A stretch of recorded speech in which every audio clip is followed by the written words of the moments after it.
Well, good morning. I've been asked to share some thoughts with you about the future of education. It's my belief that we are entering a brand new era.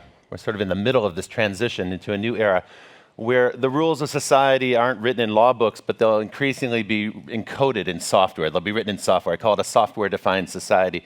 And what's remarkable about this transformation is that it's largely invisible to us.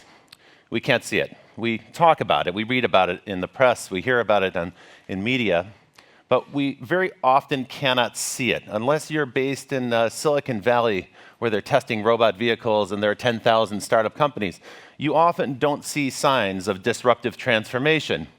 In fact, in many parts of the country, the only sign that you'll see of this big transformation is a sign in the front of a window that says, going out of business.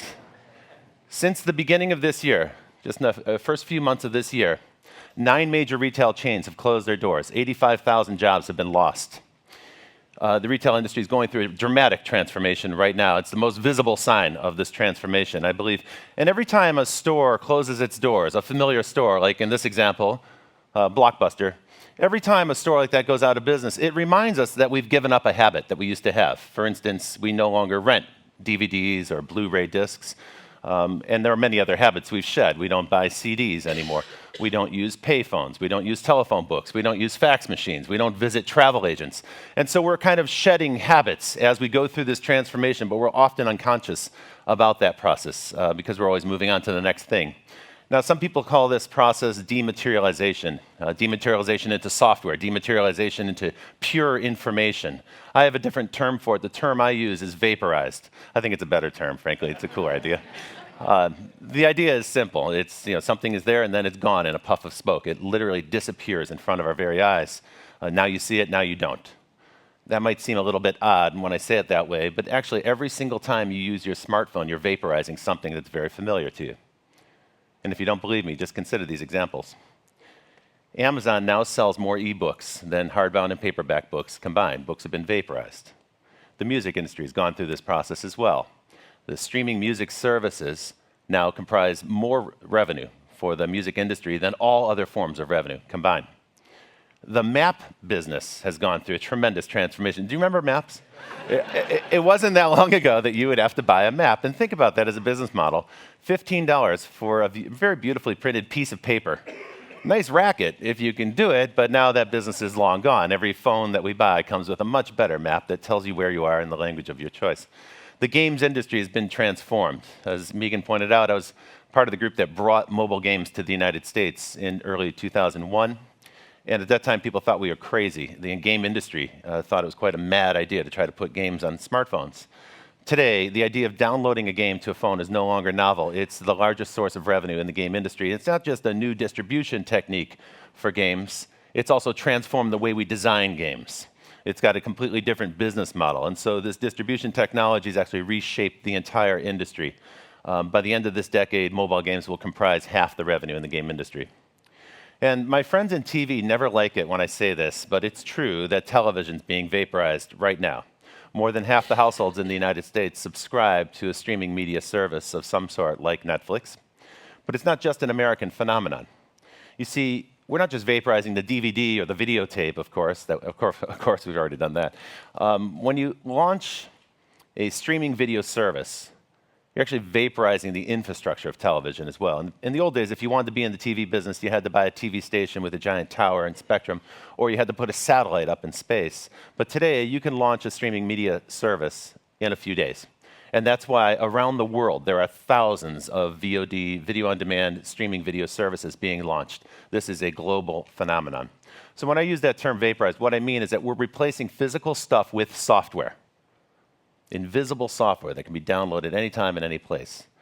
And if you think it's limited to media, maps, and music, well, you're mistaken. It's not limited to that. We're actually replacing hardware. Your mobile phone in the past decade has taken on the attributes or absorbed the functionality of more than 24 consumer electronics devices. And the companies that make those consumer electronics devices have experienced double-digit decreases in their sales over the past decade. So the companies that make GPS units, digital cameras, MP3 players, and so forth, they've experienced tremendous losses. in their businesses as the mobile phone has absorbed the functionality of those devices. So my belief, my theory is that whatever can be vaporized will be. Whatever can be replaced by software will be. Whatever can be turned into an invisible service delivered over the air, that will happen. Now, I know what you're thinking. You're probably going, wait a minute. We're not going to vaporize clothes. We're not going to vaporize food. We're not going to vaporize our apartments, our houses. Of course not. But the way we get those things is going to change. And the evidence of that, of course, is in retail. And we see a tremendous wave of transformation striking retail. It's not just that stores are closing. Retailers are also rapidly trying to reinvent the store by bringing digital technology into the store. And you've experienced this yourself, where you've seen, the mirrors and displays now have become interactive digital displays and so forth. You're starting to see digital technology introduced to the store. But perhaps the most disruptive technology hitting the retail business is this little tiny thing, this square reader, because that means that we no longer need a store. Anybody can be a merchant, any place. So when you go to a flea market or a farmer's market or something, you see people are swiping credit cards. So everyone who wants to be a merchant can have that store, that cash register in their pocket. And this brings us to the concept of annihilating time and space. Now, this phrase has been used in connection with every new technology that's been introduced in transportation and telecommunications for the past 200 years. The railroad industry is where they first used it. So the railroads that shaped Nebraska, for instance, in your history here in the state, they used to use the term annihilating time and space when they described how the railroad was shrinking distance, making it possible for people to travel quickly. And they used that phrase again when they introduced the telegraph and the telephone and so forth. But I think now with the mobile phone, you can really say we are annihilating time and space. And I think there are very important implications for the future of education when we think about that. Placeless education is a possibility. Here's perhaps the best example of the vaporized store. What you're looking at in this photograph is not a retail store. This is a subway station in Seoul, Korea. As you can see, the gentleman in the middle of the photo is about to step into the subway. He's going through the doors. Now, in Korea, they're a little bit smarter than the United States. They actually put glass panels in front of the tracks so passengers don't fall into the tracks the way they can in New York. So the retailer they named Home Plus thought about that, and they said, gee, we'd like to expand our number of outlets. Why don't we bring the store to where the people are? They noticed people are standing there looking at these glass panels while they're waiting for the train. So they took life-size photographs of the products and put them on the glass panels. And that young man in the foreground, well, he's making a purchase with his phone. And when he arrives at his destination, there'll be someone there to greet him with his shopping bags. This idea was so successful in South Korea that Tesco, the company that owns Home Plus, replicated it in the UK. And what you're looking at here is not a store in London. This is the Waterloo train station in central London. They wrapped the columns with life-size photographs of products. And again, you can see the woman in the photograph. She's actually making a purchase with her phone. Now, at this point, you're probably thinking, where will it stop? Are we going to vaporize everything? Is this guy going to stand here all morning and tell us ideas about how we're vaporizing things? I have news for you. It won't stop. It won't stop.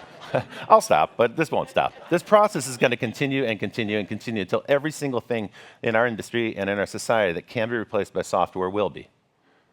A couple of years ago, Phil Schiller of Apple stood on stage at the Worldwide Developers Conference and announced that there were 1.3 million apps in the Apple App Store. That was a pretty big number. That was 2 years ago. Today, that number stands at 2.6 million.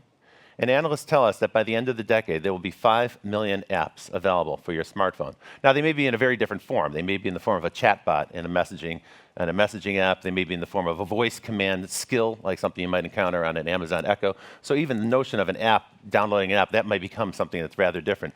But the point I want to make about this transition that we're going through is that every one of those apps, when there are 5 million apps, every one of those apps represents something that used to be sold in physical form. That is to say, every single app represents something that used to be made in a factory, typically in Asia, put into a box, shrink wrapped, put in a pallet, stuck on a ship, a container ship, taken to a port, transferred to a truck, taken to a distribution center, and then it would eventually find its way to a retail shelf near you. All of that is being replaced by software. That entire value chain, that entire supply chain is being replaced by software. These new apps don't require any of that. So all that stuff, the factory, the port, the ship, the truck, the warehouse, all of it is being replaced by software. And the main message I have for you today is that as goods become more information rich, they begin to shed the characteristics of physical products and they take on the dynamics of a digital service. I want to repeat that. It's very important for us as we think about the future of education, because education is perhaps the most information-rich product that you can consume. As goods become more information-rich, they shed the characteristics of physical products and they acquire the attributes of a digital service. Now, if I were to ask the people in this room, what do you think the most important product of the last 100 years is? I think you'd agree with me, it's the automobile. It's the automobile. You know, Henry Ford's innovation of the assembly line didn't just make cars available for the workers. Of course, it famously did do that. It also transformed the way we make everything. So the automobile and the assembly line is really the beginning of the mass consumer society that we live in today. But that's not the only important part of the automobile. The automobile as product also changed the way our cities are shaped. In the old days, you used to be able to walk across a town like this one, in an afternoon. It wouldn't take you long to do. Today, towns like, I live in Los Angeles, they're 60 miles long. It's unthinkable that you could walk across Los Angeles. It's an impossible concept. That's a consequence of the car. And that's not all. The automobile also put us on the global petroleum economy. And today, half of all petroleum purchases involve automobiles or trucks. And that's not all. There's another big change. The car changed the way we eat. I'm not kidding. Think about it. There was never a time in the past when there was a guy in a restaurant flipping burgers hoping that someone in a horse and buggy would stop by. But today, that happens a million times a day. Right? So fast food is a consequence of the automobile. Now, until fairly recently, the idea in American society in particular was that as you became an adult, you would buy a car. And a car was kind of equated with adulthood, not just adulthood, but liberty. This idea of personal liberty, freedom, and so forth. And 100 years of car marketing has done that to us. It's kind of embedded that notion in our heads. But for a rising generation, particularly young people who live in cities like San Francisco, the car isn't looked at as freedom. It's looked at as a heavy burden. It's a hassle. It's expensive. If you live in San Francisco and you own a car, you have to pay for a place to park it. It's like having a second apartment. And you have to feed it with gasoline, you have to pay for insurance and so forth. And so the car is viewed as a burden. But until fairly recently, there was no alternative to owning a car, particularly in the western part of the United States. We don't really have great public transportation. And so a car was simply something you had to buy. But today, we have an alternative. Today, you can have software instead of ownership. And so you don't necessarily vaporize the car, but absolutely, you can get rid of ownership of a car. I'm referring to car sharing or ride sharing services like Uber. And of course, you're all familiar with it, but if you haven't used Uber in a while, it's a very simple app. Instead of trying to hail a taxi cab in the pouring rain, you simply touch an icon on your smartphone, and a few minutes later, a car shows up, and that car is just for you. And it's going to take you where you want to go. And if you've used Uber in another country, well, it's actually a remarkably good experience. Instead of hassling with a cab driver and trying to fumble out instructions in a foreign language and deal with foreign currency, you simply jump in the car. The driver knows where to take you. When you get to the destination, you jump out, no cash, no money changes hands, and the driver deals with the car and goes and finds another passenger. You carry on with your meeting or whatever you're going to. And so it's a really remarkably great service.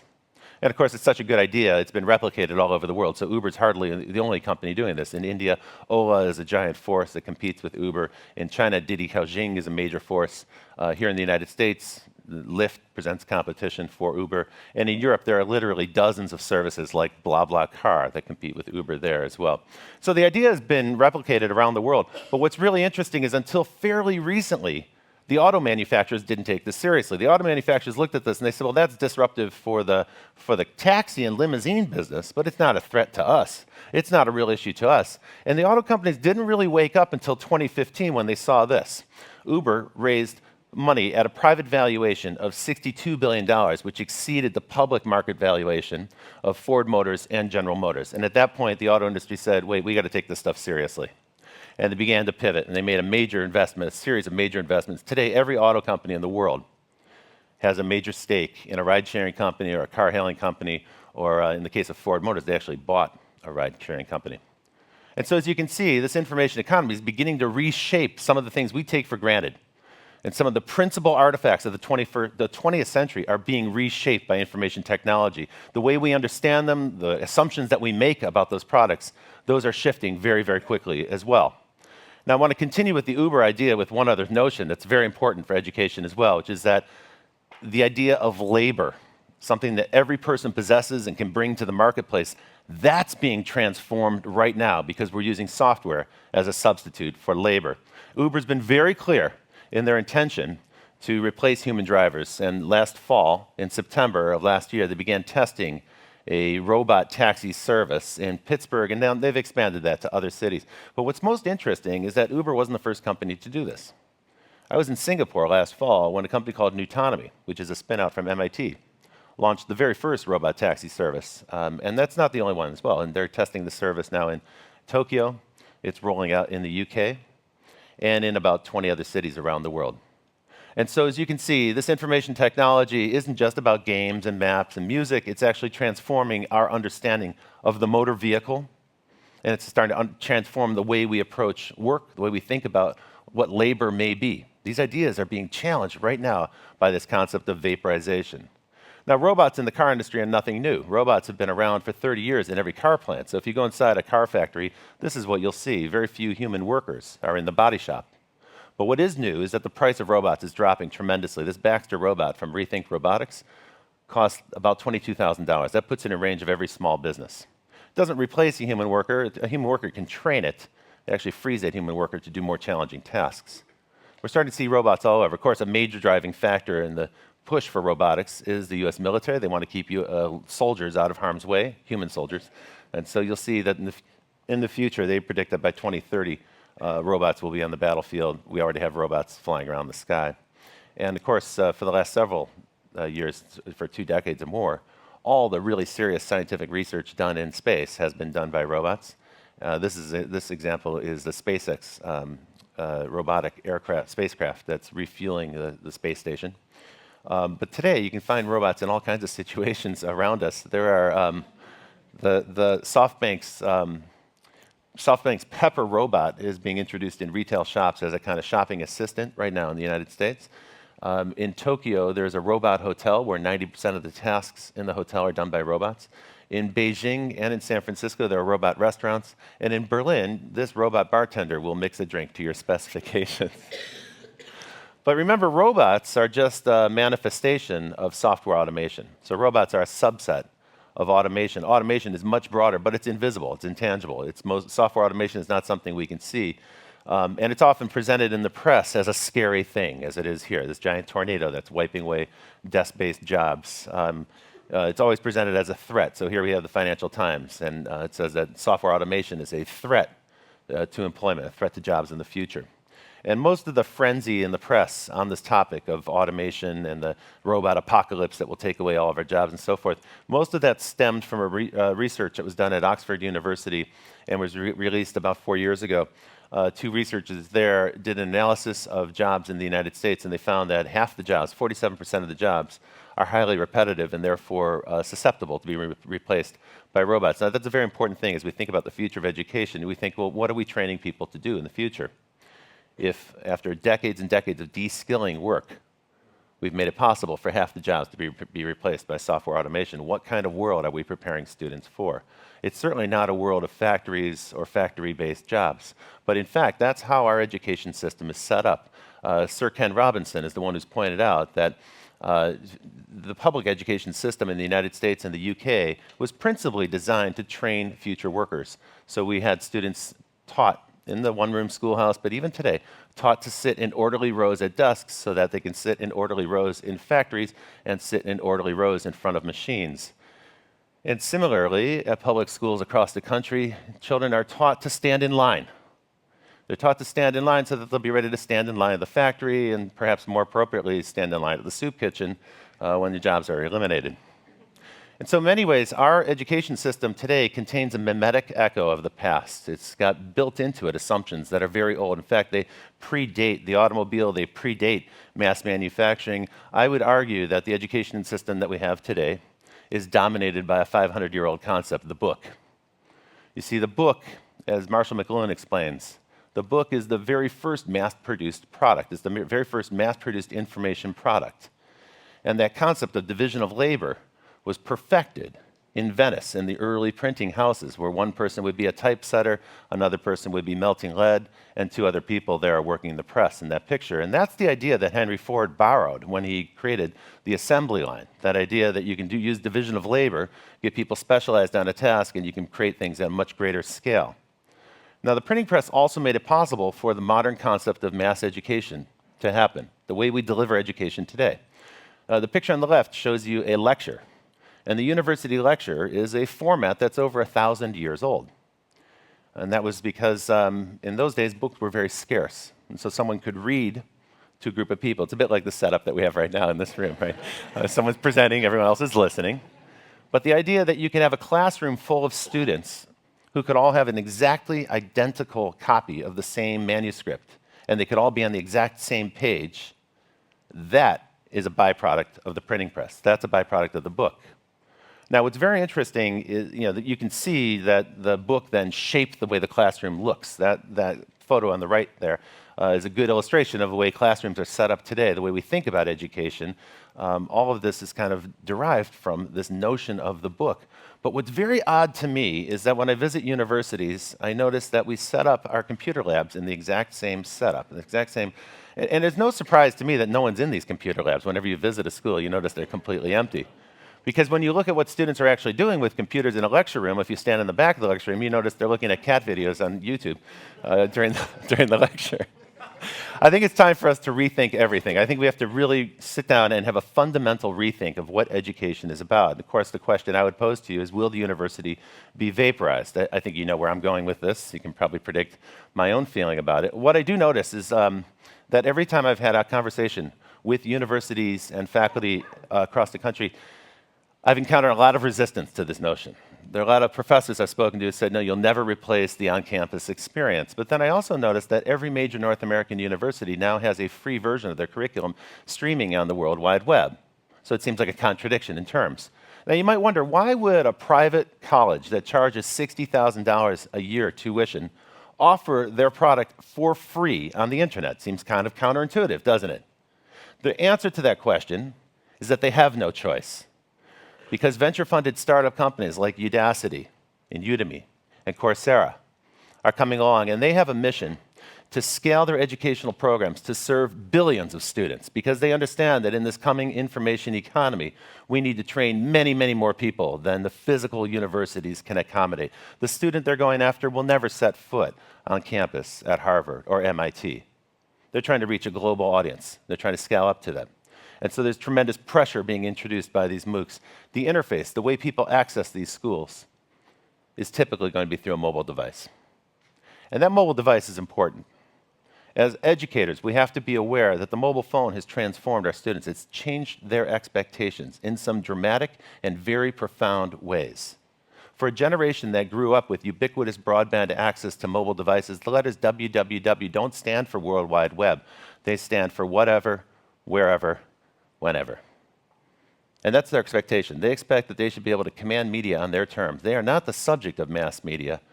They're the driver of it. They're the commander of it. They control the consumption of their media. They control their media habits. They get to experience what they want, when they want it, on their own terms. And we need to cater to that. We need to respond to that, because that expectation is baked in. When I work with major media companies, I try to encourage them to make room for the 3.5 billion people that are already using the internet. By the time students graduate from this school, from the Johnny Carson School, there'll be 5 billion people using the internet. And I would encourage students to bake that into their assumptions about what media and arts will be. When we think about people who are audiences of digital media, we must think of them as a kind of activated audience.